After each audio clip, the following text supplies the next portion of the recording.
Bonjour à toutes et à tous et bienvenue au Goûter Panafricain épisode 23. Je suis très heureux de vous retrouver. Comme vous pouvez voir, ça y est, on est tous réunis dans la même pièce. C'est un événement. On peut faire bonjour à la caméra. Et c'est grâce à Hachem Soud qui nous accueille aujourd'hui pour ce Goûter Panafricain, cette spéciale émission. Hachem Soud, comment tu vas?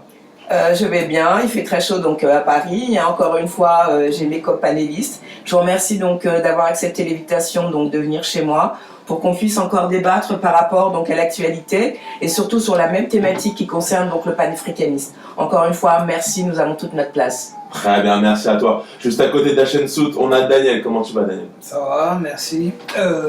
On est là pour encore une fois essayer de nous éclairer de nos puissantes réflexions Sur le panafricanisme, sur la communauté noire, sur l'Afrique et autres. Enfin, même si on n'est pas directement issu du continent, mais on a nos choses à dire. On va faire de notre mieux et voilà. Très bien, merci à toi. Juste à côté, on a le président de l'Africain du Monde, Thibaut Obou. Comment tu vas, Thibaut? Je vais très très bien, Thomas. Je te dis encore ta fille qui demande après toi. Ta fille plutôt. La fille d'après, la fille, c'est votre fille. En tout cas, le goûter panafricain, c'est vous donner d'autres types d'informations, des informations réelles, des informations analysées, et que vous ayez aussi la possibilité d'analyser de vous-même ce qui se passe. Parce que notre but, c'est la conscientisation. Mais une conscientisation qui prend en compte tous les éléments, c'est-à-dire tout acteur qui veut que les choses évoluent, il est le bienvenu. Et il faut qu'on lui donne les bonnes informations. Donc, comme le disait Daniel tout à l'heure, on est du continent. Parce qu'en fait, l'Africain, le noir, il est le premier humain sur les 5 continents. Donc, partant de là, on ne peut pas s'extraire de son continent. Tout noir, il est ancré en Afrique. Donc, il est du continent, donc il a sa place partout. Voilà, donc en tout cas, on va vous apporter tout ça, et c'est avec plaisir. Très bien, Mamba. T'as dit le mot qu'il fallait, c'est avec plaisir. Et on va terminer avec plaisir avec Aton. Comment tu vas, Aton? Au tape à tous. Écoute, moi je suis vraiment content d'être là. Donc pour donner la puissance du jour, on va faire notre rencontre de la semaine, la vie force santé, qui va nous donner toute l'énergie du poids et surtout la parole juste, la pensée juste et surtout ce qu'on va dire, la parole juste. Donc on espère que tout sera bien et voilà. Bien sûr, tout sera bien. En tout cas, voilà, si vous êtes nouveau sur la chaîne, sachez que le Goûter Panafricain, ça a été une chaîne qui s'est créée, qui est toute jeune. On l'a créée il y a au mois de décembre. Et c'est venu d'une idée, on s'était retrouvés un jour entre nous et ça débattait de plusieurs sujets concernant l'Afrique, le panafricanisme, la culture afro. Et on a eu l'idée de créer cette chaîne YouTube, pas pour partager nos avis, parce qu'on a aussi des... Voilà, c'est ça, on a des arguments, on a des avis à partager, on a des idées et on voulait les mettre sur YouTube.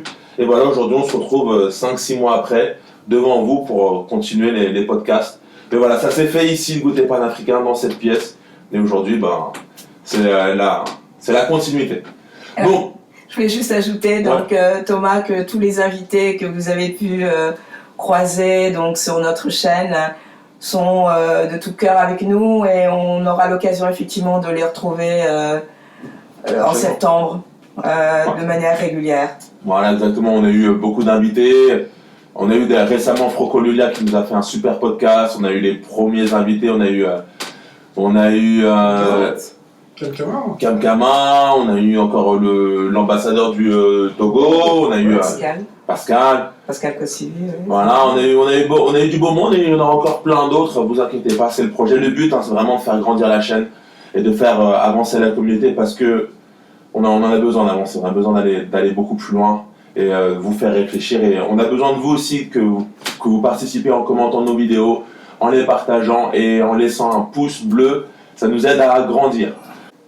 Allez, maintenant passons au vif du sujet. Alors, on allait parler, comme je vous ai dit au début de la vidéo, on allait parler de la diaspora, mais je sens que le thème principal est plutôt la lutte en général. Donc on va aussi parler de l'Afrique, parce que l'Afrique a aussi des sujets brûlants. Le Mali, la visite de Macron au Cameroun, qu'est-ce que vous en pensez? J'aimerais bien avoir votre avis sur ça. La Côte d'Ivoire aussi également.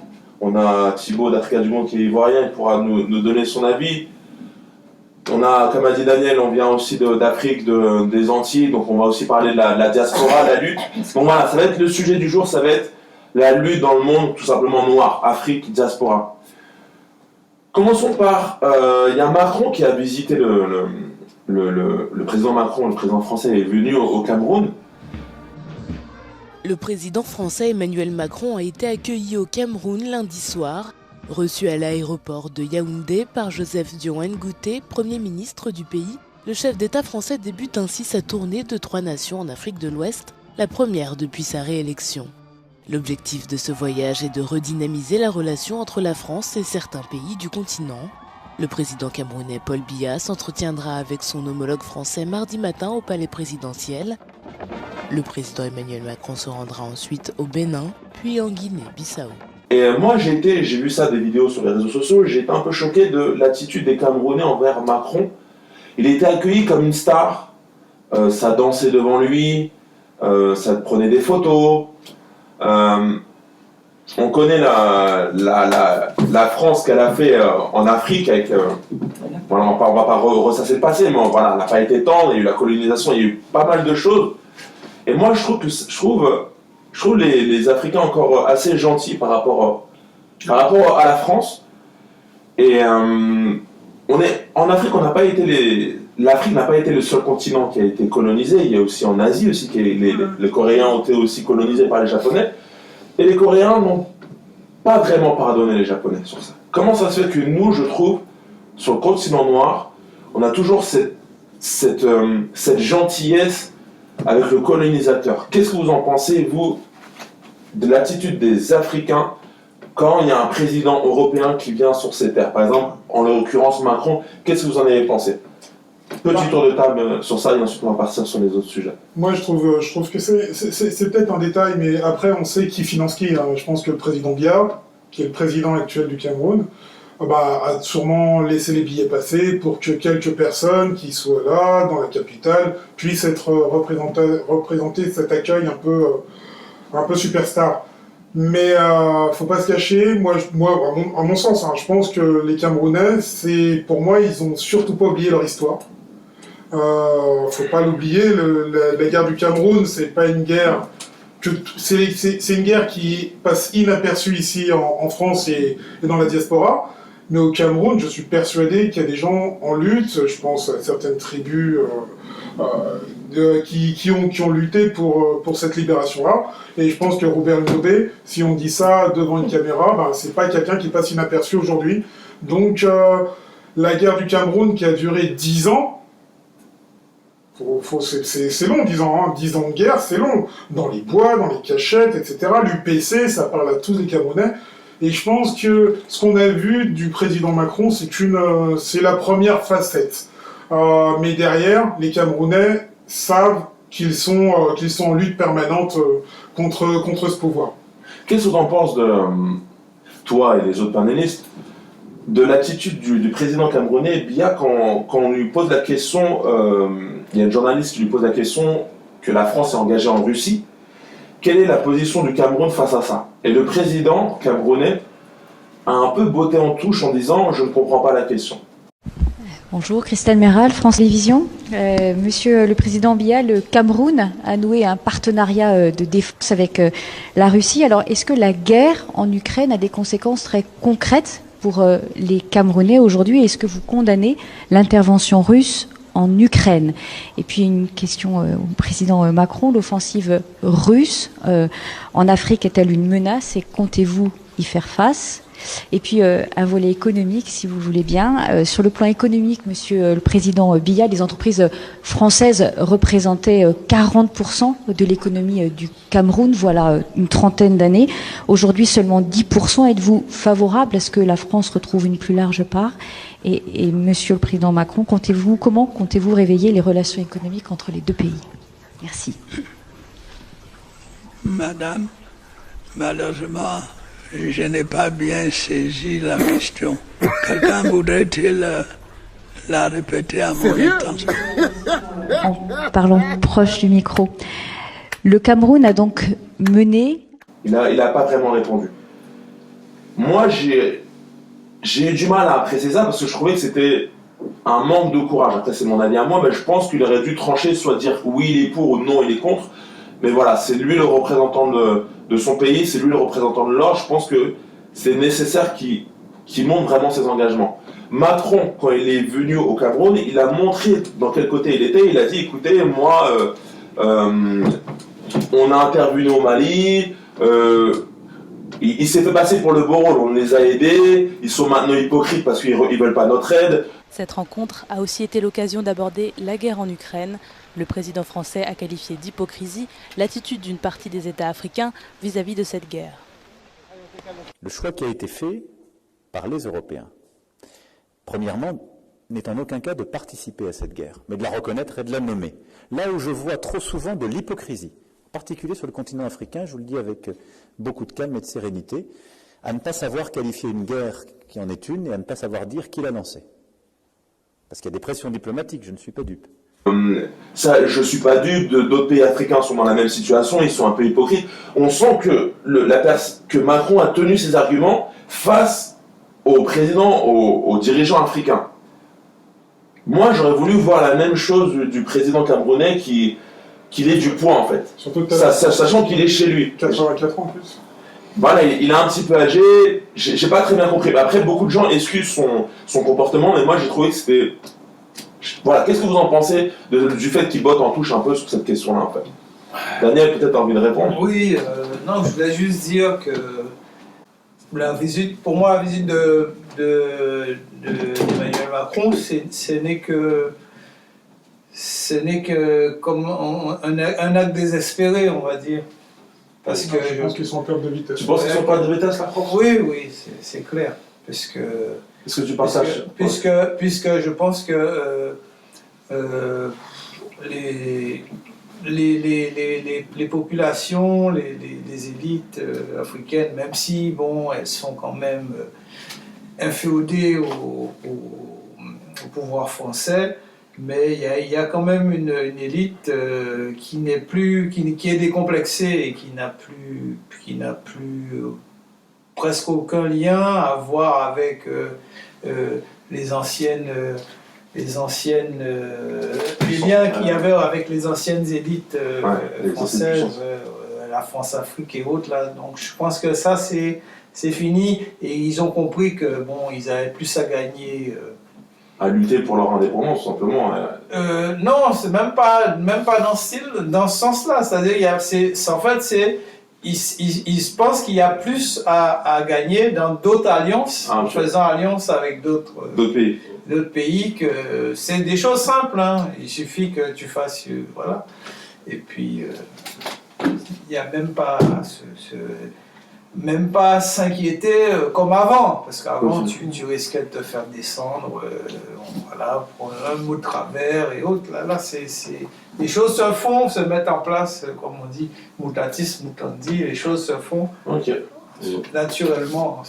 Je vais laisser la parole à Thibaut, qu'est-ce que tu en penses? Mais je pense que... Et est-ce que tu partages l'avis de Daniel dans le sens que la France est un petit peu maintenant obsolète et que les autres pays auront plus intérêt à créer des alliances avec eux? Oui, je pense que Daniel a raison, et puis il y a de la réalité en termes de contrat. C'est que le Cameroun a signé avec la Russie un contrat de défense et d'armement, c'est une réalité. Le Cameroun a fait partir Bolloré, c'est une réalité. Au Cameroun, il a perdu des contrats. Une autre réalité en termes de médias, le Cameroun met en place Afrique Média et d'autres types de médias dans lesquels les gens, les Camerounais et les Africains, informent au maximum le monde et les Africains sur leur propre réalité. Donc Macron, il est un peu, on va dire, dans la lignée du colon qui ne voit plus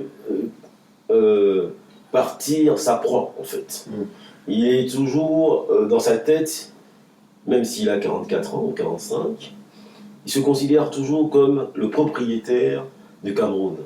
Donc il vient, donc en tant que propriétaire, qu'est-ce qu'on fait? On organise l'accueil, les enfants, on peint les bois, on peint tout, et puis on amène les gens dans la rue. Mais qui filme? Aujourd'hui, c'est ça la réalité. Qui filme, qui montre ces images? Si c'est France 2 qui montre des images, si c'est France 24 qui montre ces images, forcément, ce sont les chaînes de propagande. Ils montrent Macron, on va dire, dans une bonne posture. Alors qu'aujourd'hui, on sait pertinemment que la France a des difficultés économiques. La France a été mise par terre par le Covid. La France a été mise par terre par le Mali. Parce que le Mali a répondu à Macron à travers son ministre de la Défense, en disant à Macron qu'il arrête ces allégations néocoloniales et tout ça, et qu'aujourd'hui, nous parlons différemment. Il faut qu'il arrête ça. Ça a été dit à la télévision. C'est plus comme dans le temps. Dans le temps, les gens se cachaient pour parler à la France. Là, ça a été dit à la télévision. Ils ont encore réitéré le départ des militaires français qui sont en train de partir d'ailleurs. Donc en fait, je pense que Macron fait un peu le tour de l'Afrique pour donner encore l'illusion qu'ils ont encore quelque chose. Et il y a quelque chose d'intéressant dans cette histoire, c'est que dans le temps, c'était les Arabes qui parlaient. Mais c'est important que les Arabes parlent, parce qu'avec les Arabes, c'est la seule voie, et c'est la seule voie possible qu'entend la France et l'Europe en général. Quand j'ai eu l'Europe, le monde blanc, ils ne connaissent que ce langage. Les Africains connaissent le langage des dialogues, des trucs comme ça qui ne marchent pas souvent. Parce que voilà, ça va trop marcher, ça marche pas souvent et on est souvent dedans. Mais malgré tout, c'est qu'aujourd'hui, il y a une autre réalité, c'est-à-dire que sans utiliser les armes, le président Biya a réussi à retourner les alliances, à faire en sorte qu'il y ait une armée camerounaise qui prend toutes ses sources au Cameroun, enseigne au Cameroun, équipé au Cameroun. Donc, en termes d'entreprise, la France a pratiquement baissé. Hein. C'est quoi? Aujourd'hui, c'est 12% des échanges. Alors que dans le temps, la France, c'était 100%. Après 80, aujourd'hui, c'est 12%. Donc, il y a vraiment un problème qui est réel, c'est qu'il y a une inversion. C'est-à-dire que les Africains et les Camerounais commencent petit à petit à changer les choses. Donc, ça ne se voit pas. Mais par contre, c'est vrai que en termes de la diplomatie, je peux comprendre qu'il aurait pu dire d'une façon simple qu'effectivement, bon, oui ou non, peu importe. La guerre de l'Europe et de la France n'est pas forcément la guerre de l'Afrique. Ouais. Parce que pendant longtemps, malheureusement, on a fait venir nos enfants pour se battre pour la France sur toutes les guerres. Hein. Sur toutes les guerres. Que ce soit les guerres de 100 ans, n'importe toutes les guerres qui ont été en France, il y a eu des troupes noires africaines qui ont été des vainqueurs de ces troupes-là. Mais en contrepartie, ils ont été remerciés de façon bizarre. Je vais prendre juste un cas haïtien. Haïti, que j'aime bien ce pays. Pourquoi? Parce qu'on a tous en ouverture. Tous en ouverture, c'est un officier français. Il a fait toutes les batailles, les campagnes françaises en tant que vainqueur. À chaque fois, il était vainqueur. Et à un moment, qu'est-ce qui se passe? Tous en ouverture, il dit, mais écoutez, maintenant que j'ai fait tout ça, est-ce qu'on peut négocier? Est-ce que moi, je ne demande pas l'indépendance? Je vais être gouverneur d'Haïti. Les Français ont dit non. On l'invite ici, on le garde au fort de jour, il ne mange pas, il meurt. Dans la tête des Français, on a coupé la tête, il n'y a plus rien. Heureusement qu'il y avait des salines. Pour dire, bah, écoutez, vous pouvez garder tout ça. Nous, on continue la lutte. Et ils ont gagné. C'est-à-dire que aujourd'hui, un Noir, un Africain, doit se mettre dans sa tête qu'il ne peut pas y avoir d'échange réel avec la France, puisque c'est des gens qui ne respectent pas leur parole, leur engagement, ni les contrats. On a plusieurs exemples de ce type. Donc, à un moment, il va falloir que les gens changent de braquet, ils changent d'attitude, et ils se disent, mais tant que nous ne voyons pas les actes, comme le dit Aton, nous ne voyons pas les actes, lui il dit les sources, mais c'est la même chose. On ne peut plus continuer à travailler avec des gens qui passent leur temps, en fait, à ruser.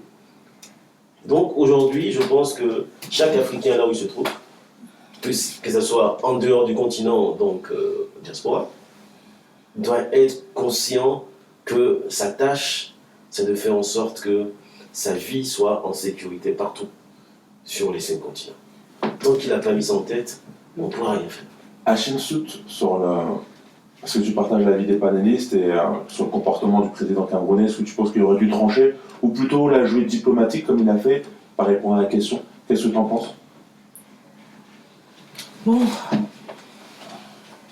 C'est une belle question, parce que en nous la posant, Thomas, tu nous signifies que l'attitude de ce président est-elle conforme justement à son statut de président?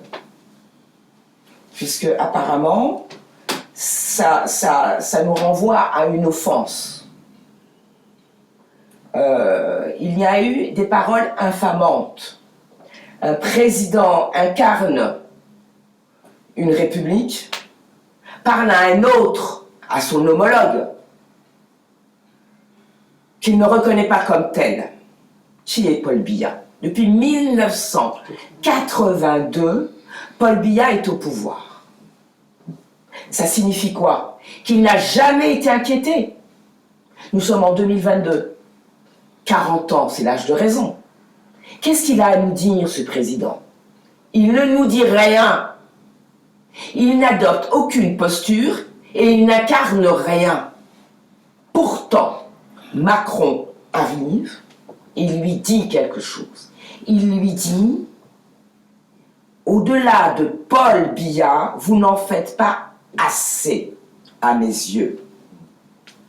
Qu'est-ce que ça veut dire pour la diaspora d'entendre un président du territoire d'appartenance qui est le mien, puisque je suis française, dire à un autre président du continent et à leur peuple à travers lui, vous n'en faites pas assez. Rappelez-vous de Ruben M. Niobé. Interdiction depuis jusqu'en 1990 de prononcer son nom. Celui qui avait le malheur de prononcer son nom risquait d'être très, très inquiété. Pourquoi? Qu'est-ce qui s'est passé? Il a été assassiné. Un indépendantiste qui revendique la souveraineté de son pays, qui demande à la France de partir. Rappelle quel pays pour ceux qui connaissent? Cameroun. Donc, lorsque Paul Biya, depuis 1982, est à la tête du Cameroun, énonce des inepties, et pour que la France dise « on entend bien tes inepties, tu as bien dit », c'est que tout va bien pour la France. Tout ira bien pour toi, Paul Biya. Si tu as le malheur de dire autre chose que des inepties, si tu parles de la souveraineté et de l'indépendance, là, Macron n'ira pas te dire « vous n'en faites pas assez », mais ça suffit, vous en avez assez dit. Alors, il y a quand même quelque chose de grave. Il y a une menace constante. La France-Afrique utilise la violence constamment, mais de manière très subtile. C'est-à-dire qu'au travers du personnage qui incarne les plus hautes valeurs d'un État républicain, qui incarne la démocratie en quelque sorte, de manière très policée, exprime son mécontentement, le peuple français, est-ce qu'elle acquiesce? Non, je ne suis pas sûre, parce que la France ne connaît pas l'Afrique et ne connaît pas l'histoire de l'Afrique. Grâce aux médias, aujourd'hui, il est possible d'entendre la voix africaine. Et je suis sûre que les luttes d'indépendance, mieux comprises du peuple français, auraient une résonance avec les luttes de libération de certains États dans le monde. Et qu'elle aurait toute sa correspondance au niveau symbolique pour pouvoir gagner en liberté. Parce que derrière l'indépendance, au niveau du langage, il y a la toute-puissance économique d'un pays, le Cameroun, qui n'est pas n'importe quel pays, qui est doté de toutes les richesses, et on le sait. Et aujourd'hui, la vacuité, je dis bien la vacuité de la pensée politique des chefs d'État africains est grave. Parce que Paul Biya, je suis certain qu'il est savant. Je suis sûre que c'est un homme très intelligent. Dire « Madame, je n'ai pas compris la question », c'est dire « Madame, je ne peux pas répondre à votre question. Il en va de ma sécurité. » Ok, passons à la question suivante. Parlons du Mali, de ce qui se passe en ce moment au Mali. Daniel en a parlé tout à l'heure, il y a des différentes stratégies qui commencent à se mettre en place pour essayer de déstabiliser le gouvernement malien. Qu'est-ce que vous en pensez? Il y a notamment la Côte d'Ivoire qui rentre dans cette stratégie. Des mercenaires entrés sur le territoire malien en toute illégalité et dont le dessein est de briser la dynamique de refondation du Mali initiée donc par les autorités maliennes. Ce sont les mots employés par le communiqué signé par le colonel Maïga, porte-parole du gouvernement de la transition malienne.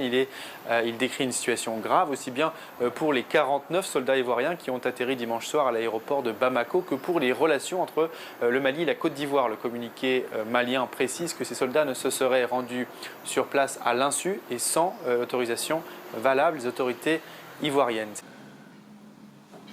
Est-ce que vous pensez que ce gouvernement va tenir le choc? Est-ce que ce gouvernement va être l'exemple pour d'autres pays africains? Comment vous entrevoyez ce futur?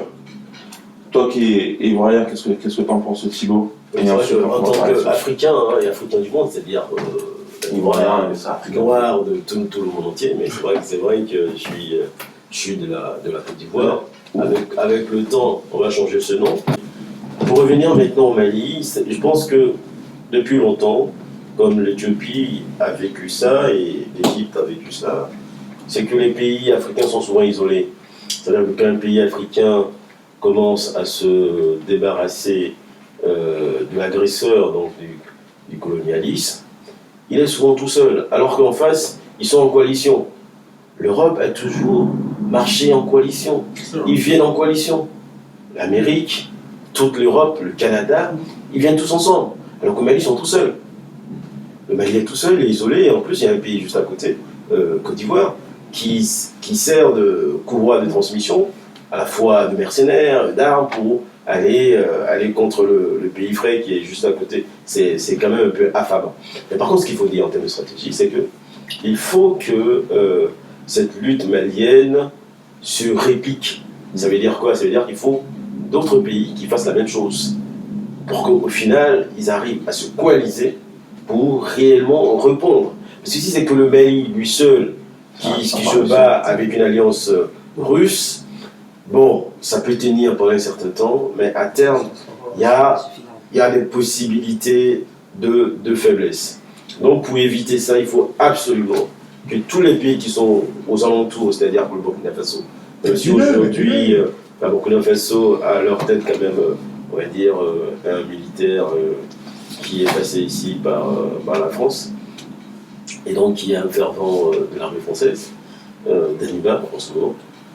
La Guinée aussi, qui a à sa tête, comme dans les années 70, comment on appelle ça, un légionnaire. Dans les années 70, on venait en Afrique avec des légionnaires qui faisaient des coups de texte, qui étaient des présidents, notamment Mathieu Kérékou au Bénin, Bokassa en Centrafrique. En fait, bon, on avait des légionnaires qui devenaient des présidents en Afrique, et on est en 2022. Et on nous ramène la même chose. C'est-à-dire que c'est à croire que mais l'Africain il réfléchit pas, c'est son bourreau qui réfléchit à sa place. Le bourreau te dit, mais tiens, j'ai un légionnaire qui réellement veut dire quelqu'un qui n'a aucune identité, qui sa vie ne compte pas, mais qui devient votre président à vous. C'est que vous n'existez pas. Donc comment on peut se coaliser avec un pays qui est à sa tête, on va dire, un Français militaire? Mais pourtant, dans le passé, il y a eu ces sortes de coalitions, par exemple avec Kwame Nkrumah qui avait essayé avec le Ghana, la Guinée, même avec Lumumba aussi, il a demandé à un moment donné de se coaliser avec eux, mais ça n'a pas vraiment fonctionné. Est-ce que peut-être le peuple africain n'arrive vraiment pas à s'unir? Est-ce que c'est pas un problème de fond tout simplement? Non, c'est pas une question d'union. Qu'est-ce qui se passe? finir par là. C'est pas une question d'union, c'est une question de stratégie de guerre. C'est-à-dire que c'est comme tout à l'heure, quand Aton disait il faut les sources, mais il parle, mais il fait du Congo ça. C'est pareil militairement. C'est-à-dire que militairement, on veut faire croire que les Africains n'ont rien. Ils n'ont rien, ils n'ont pas d'armée, ils n'ont pas de population, ils n'ont pas d'attaque militaire, ils n'existent pas. Donc à partir du moment où eux-mêmes commencent à croire à ce genre de femmes, on peut y entrer, on peut y sortir. Alors que... Je pense que c'est un problème de confiance, alors il faut vraiment se faire confiance. Il y a un problème de confiance, il y a un problème de contrôle de l'information militaire. C'est-à-dire que l'information militaire est l'information sur les populations. Comment faire pour que les populations se rendent compte qu'on est vraiment en guerre, qu'ils doivent aussi avoir un langage, l'attitude qui va avec, et ils doivent être dressés contre l'ennemi qui entre. Le problème il est là. Il faut que les Africains se disent, mais tiens, ils sont en guerre de façon permanente. Partout ils sont en guerre, physiquement ils sont, mais ils ne le voient pas. Regardez nos jeunes frères qui sont morts en Espagne et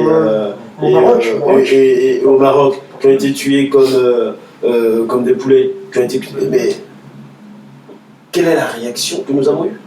Quelle est la réaction que nous avons eue dans nos pays? Les Marocains sont dans nos pays, mais pourquoi on les laisse vaquer comme ça? Ça veut dire quoi? Un mort égale un mort. Toi, tu veux la loi du talion? Non, c'est pas ce qu'on appelle la loi du talion, c'est juste considérer que la vie est une vie et qu'on ne peut pas atteindre à une vie sans conséquence. Ce que je suis en train de dire, c'est la charte de 1235 de Kourouka Fouka du Mali qui parlait ça, qui disait que bon, si tu ôtes une vie, il faut attendre à ce qu'on te ôte aussi une vie. Il faut que les Africains aujourd'hui marchent dans ce sens. Vous ne pouvez pas adorer vos bourreaux, vous ne pouvez pas faire en sorte que vos bourreaux vous fassent des plans stratégiques, des plans économiques, des plans en termes d'information, des universités dans lesquelles vous y allez penser prendre du savoir. Mais depuis quand votre bourreau va vous construire? Donc pour revenir au Mali, je pense que la Côte d'Ivoire d'aujourd'hui, elle va bientôt changer. Elle va se mettre dans le rang du Mali. Le Ghana aussi va se mettre. Mais il s'agit de leur survie. Il n'y a rien d'autre.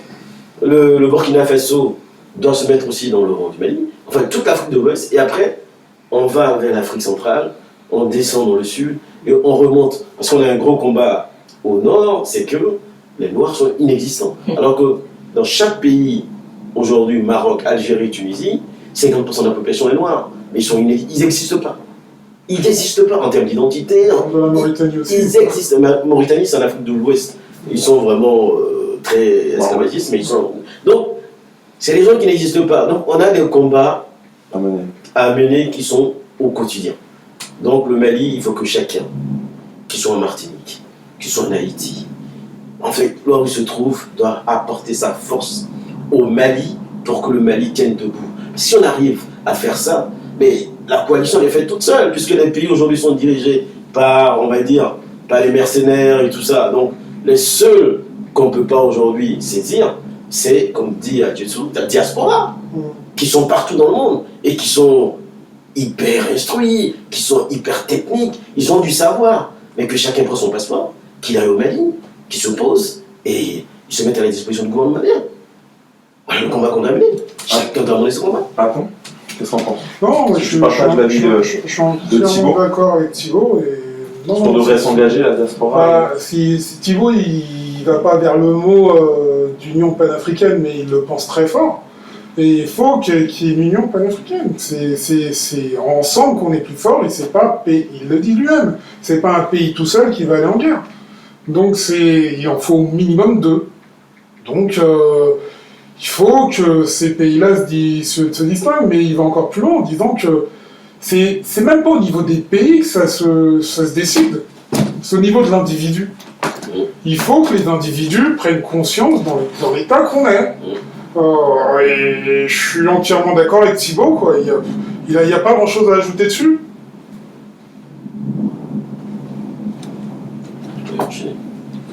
Ah oui.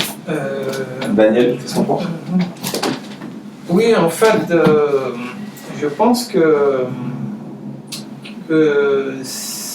au niveau de la population, je pense qu'il y a une réelle volonté de changement. Donc, si on prend toute l'Afrique de l'Ouest,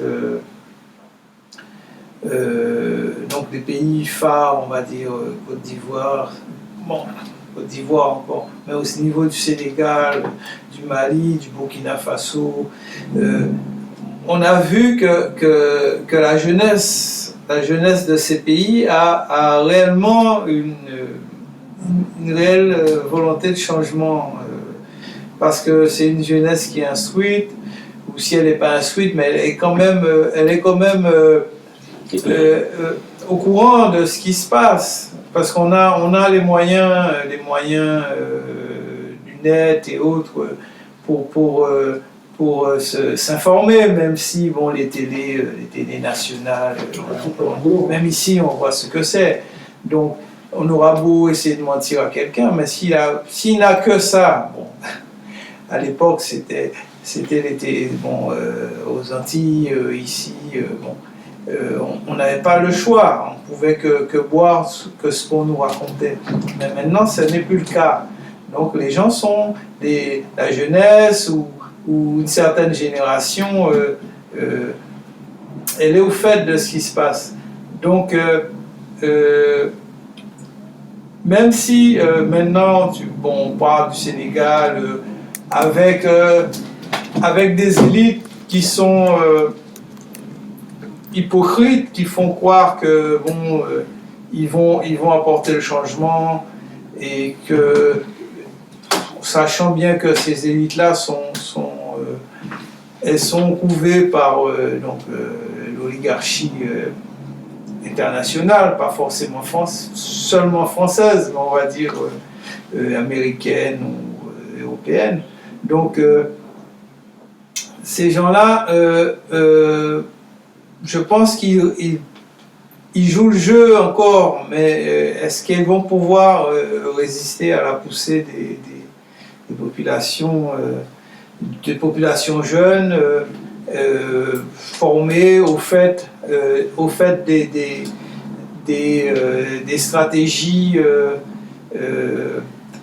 qu'ils ont mises en place au niveau international pour encore subjuguer leur pays. Donc c'est la question qui se pose. Mais je pense que de toute évidence, il y aura un changement qui se fera dans le sang ou pas, je ne sais pas, mais que à plus ou moins long terme, les choses vont changer. Mais bien sûr, il ne faut pas oublier, puisqu'on parle de stratégie, mais il faut penser qu'en face aussi, il y a une stratégie qui est mise en place, et que soit vous laissez faire suivant d'anciennes méthodes donc de changement de président par assassinat, comme George Soros, en finançant des ONG qui vont créer le désordre au niveau des sociétés, en voulant nous apporter soi-disant la démocratie ou je ne sais quel autre comment dirais-je, politique, gouvernement. Non, mais en fait, en nous faisant miroiter quelques changements sociétals ou autres. Donc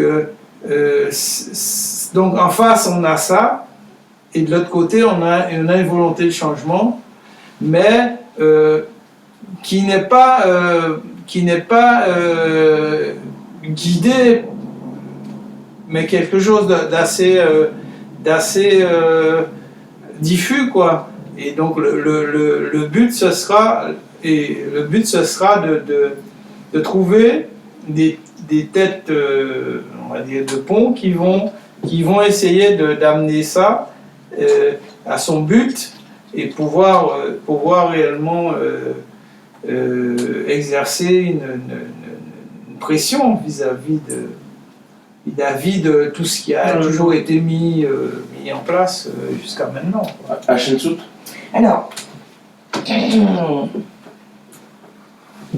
il y a une chose qui est assez intéressante, donc lorsque je vous écoute là, copanéliste de qualité, c'est que on est amené à s'interroger. Et s'interroger, ça suppose que l'on est dans une sorte de gymnastique d'esprit qui appelle à poser sur quoi, alors ça c'est une évidence, hein, sur quoi je m'appuie pour affirmer ce que je dis.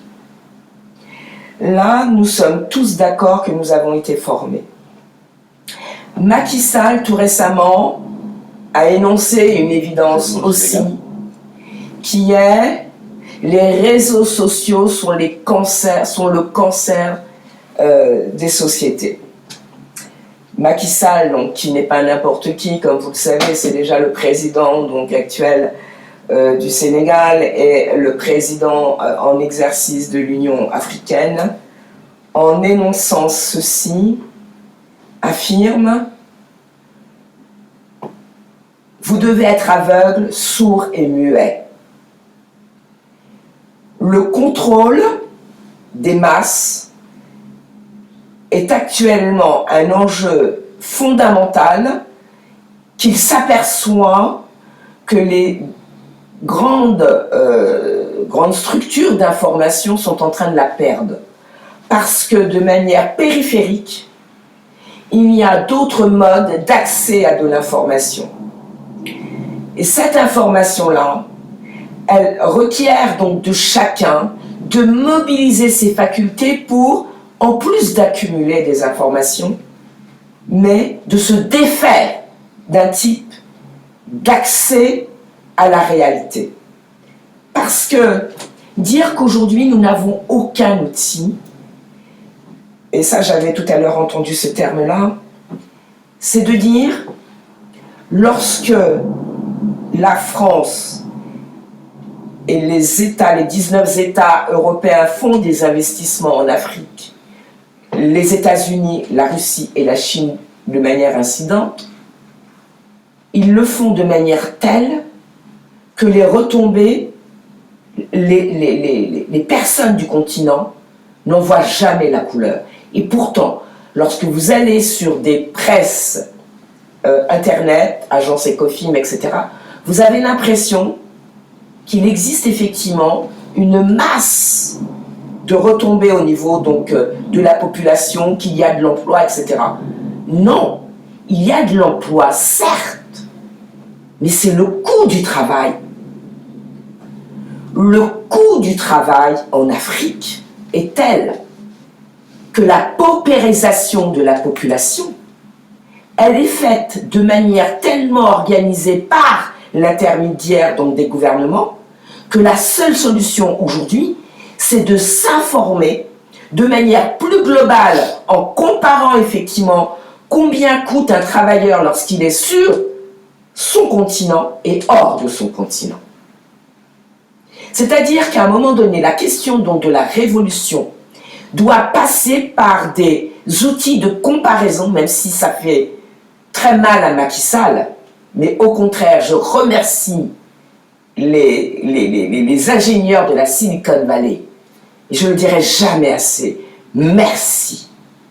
Car aujourd'hui, on s'aperçoit que nous étions des sachants, mais nous étions des sachants idiots, car nous faisions que ânonner. Nous avons effectivement une manière de penser, mais pour demain et maintenant, dès aujourd'hui, ça se prépare. Penser l'Afrique suppose que la richesse africaine, les Africains sont déjà riches. Mais la manière dont on les exploite, on leur renvoie sur le fait même qu'ils sont des sous-hommes, qu'ils n'existent pas en tant que peuple, mais qu'ils existent en tant que tribu. Que effectivement, en pensant qu'ils sont des tribus, ils ont des manières tribales d'aborder la réalité, et cette réalité, cette pensée tribale, cette pensée sauvage, ne leur permet pas d'accéder à la modernité. Et pourtant, ils ont une force de travail. Et donc, je dis que si les investisseurs, lorsque je regarde là, excusez-moi, je suis un peu prise au niveau de la gorge, il existe énormément d'outils, et je vous invite donc à avoir accès à ces outils-là. Vous avez un outil qui s'appelle Afrique, je le cite très nettement, Objectif Afrique, qui est donc de la France, le trésor France, qui est donc une plateforme rattachée au ministère de l'économie et des finances en France, qui vous permet effectivement de vous dire comment les investisseurs voient la rentabilité de leur investissement sur leur continent. On a parlé effectivement du franc CFA. On doit aujourd'hui parler de la nécessité pour les grands groupes de maintenir le travail et les travailleurs sur le continent dans la situation dans laquelle ils sont. Donc on ne peut pas parler de la lutte uniquement de façon politique. On doit parler de la lutte aujourd'hui de manière économique et je vous invite à créer des outils, aller au-delà du marxisme-léninisme, au-delà du néolibéralisme, au-delà de tous ces concepts-là. Développer désormais des outils économiques qui va vous permettre de comprendre pourquoi les illustres ancêtres qu'on appelle les Égyptiens, mais qui étaient des illustres soudanais, ont pu développer une telle économie qui a attiré l'ensemble du monde entier. C'est-à-dire que leur pensée était telle que ça rayonnait sur l'ensemble de l'humanité. Et aujourd'hui, on doit s'accaparer tous les outils qui existent, mais pour les dépasser. Très bien. On va terminer ce podcast avec le dessert. Le dessert, ce sont vos livres que vous voulez recommander. Des livres que vous voulez recommander pour nos abonnés. Et on va terminer là. Bah ouais, mais j'en avais un. C'était... c'est ce que je suis dessus, là. Bah Thibaut, peut-être, juste avant. Ouais. Oui, le 31 juillet dernier, il y a eu la journée internationale de la femme africaine. Bon, la femme africaine, elle se fête tous les jours, hein, il ne faut pas une journée spéciale. Mais à l'occasion de cette journée, on a pu quand même réitérer qu'effectivement l'Europe a été construite par des femmes noires africaines. Toutes les déesses actuelles de l'Europe, c'est toutes des femmes noires, sans exception. Donc, quand la femme noire est en France, non seulement elle est chez elle, elle fait partie de la matrice de la France. Notamment, je parle toujours du Conseil constitutionnel, c'est-à-dire que quand on va au Conseil constitutionnel, au fronton du Conseil constitutionnel, une femme africaine avec ses tresses, qui est assise devant le Conseil constitutionnel. Les gens ne font pas attention à tout ça, mais c'est Assata, c'est Isis. Donc je pense que la femme africaine, c'est notre matrice. Il faut qu'on la retrouve. Il faut qu'on la mette au centre pour pouvoir y aller. Donc j'ai écrit un livre qui s'appelle « Le pouvoir divin de la femme noire africaine sur les 5 continents ». Donc je vous invite à le lire pour mieux comprendre vraiment cette force que le colon nous a enlevée depuis longtemps, et ceci dans toutes les sphères de nos sociétés. Que ce soit dans la religion, on l'a enlevé, que ce soit au centre du pouvoir, on l'a enlevé, que ce soit dans les familles aussi, on l'a enlevé. Donc c'est à nous de remettre tout ça en place. Donc je vous invite à lire ce livre. Très bien. Attends. Ouais, moi j'en avais un. Moi je reste sur le Cameroun parce que c'est un pays qui me passionne. Actuellement je suis dessus, donc moi j'ai ma base sur le Cameroun. L'autopsie d'une décolonisation, c'est de Mongo Betty. C'est juste magnifique. C'est un livre qui avait été interdit, notamment, on en parlait tout à l'heure, je sais pas, on parlait tout à l'heure, c'était sur la colonisation du Cameroun et sur l'évolution de ce pays où on muselait les gens, qu'on ne voulait pas qu'ils parlent. Et il a subi la même chose, ce monsieur Mongobetti, juste pour dire la vérité, on le muselait. Les autorités l'ont muselé et c'est récemment qu'il a pu ressortir un livre. Là, je parle ça il y a une vingtaine d'années, mais en tout cas, il est toujours bon à lire. Et donc, je répète, c'est Main basse sur le Cameroun, c'est Autopsie d'une décolonisation, c'est vraiment génial, c'est Mongobetti, et moi je me régale en le lisant. Et donc, je complète juste que Mongobetti, il a enseigné en France, et donc il a été licencié de la fonction publique, parce qu'il écrivait des bouquins que la France jugeait un peu... Il était aussi contre le pouvoir d'Aïdjo. Oui, c'est vrai, mais il restait... Parce que Aïdjo, c'est un pantin mis là, parce que là... si. Mais il demeurait écrivain, et donc pendant longtemps, on a fait rêver à ceux qui habitent la France que les écrivains, on pouvait ne pas les toucher, parce que c'était de la pensée. Là, on se rend compte qu'il y a pas mal d'écrivains qui ont été licenciés. Je pense aussi à notre frère Govi Gomez, qui a été aussi licencié comme ça, parce que, bon, justement, il traitait de ces problèmes-là. Donc je pense que c'est juste pour compléter ce que disait Aton, que ce livre est très important, et encore plus important. Pourquoi? Parce que toute sa vie y est passée. Toute sa vie y est passée. Et donc il y a toujours deux tableaux. On essaie de parler des libertés en interne, mais elles n'existent pas, puisque quand on veut en parler, on bâillonne des gens. Oui, mais c'est dans la lutte qu'on y arrive. Ces gens-là se sont battus. Simon Gobetti, j'en parle aujourd'hui. Avant, j'avais lu un livre qui m'avait encore... on en parlera la prochaine fois, en tout cas de celui-là, il est encore plus important. Mais Mongobetti, pour rester sur Mongobetti, je pense que c'est dans la lutte qu'on y arrive. Si les gens qui ne mouillent pas la chemise, ils ne restent pas dans l'histoire. Et je pense que cet homme-là reste dans l'histoire. Je pense à chercher Mongobetti. Daniel, il faut finir là-dessus. Donc, moi, pour rester sur Mongobetti, je n'ai pas lu... le seul livre que j'ai lu de Mongobetti, c'est... Moi qui n'aime pas trop lire les romans, ça s'appelle Le pauvre Christ de Montbard, qui est une sorte de forme de satire de la colonisation française au Cameroun, à travers donc justement les représentants de cette colonisation, donc à savoir le prêtre et on va dire l'administrateur, quoi. La religion qui reste sur voilà, donc j'ai trouvé ça assez sympathique à lire, quoi. Donc, voilà. On termine avec la chaîne sous. Oui, alors je vais essayer de tenir la route parce que j'ai des problèmes de voix, excusez-moi encore une fois, parce que je vais être très court. Ouais. Comme je l'ai dit, il y a énormément de livres, vous pouvez vous en procurer par l'intermédiaire donc, de Tamri. Vous pouvez aussi aller sur les sites donc, de l'association Survie, je le redis encore ici. Et j'aimerais aussi que, comme je l'ai dit tout à l'heure, par rapport à la déclaration de Macky Sall, il y a énormément d'outils que vous pouvez trouver sur des sites institutionnels. Et donc tout à l'heure je vous parlais donc de Afrique Trésor Info que vous pouvez trouver sur le site de trésor.economie.gouv.fr. Alors je vous invite aujourd'hui à ne pas avoir que de la littérature, mais d'aller sur ce qu'on appelle des données brutes. Parce qu'un écrivain, comprenez-le bien, et c'est ce qu'a fait Cheikh Anta Diop, il était bon élève, il avait toutes les connaissances d'un bon élève. Mais à un moment donné, il a eu ce qu'on appelle des données brutes. Il a été regarder des iconographies et tout d'un coup, il a eu le déclic auto-centré.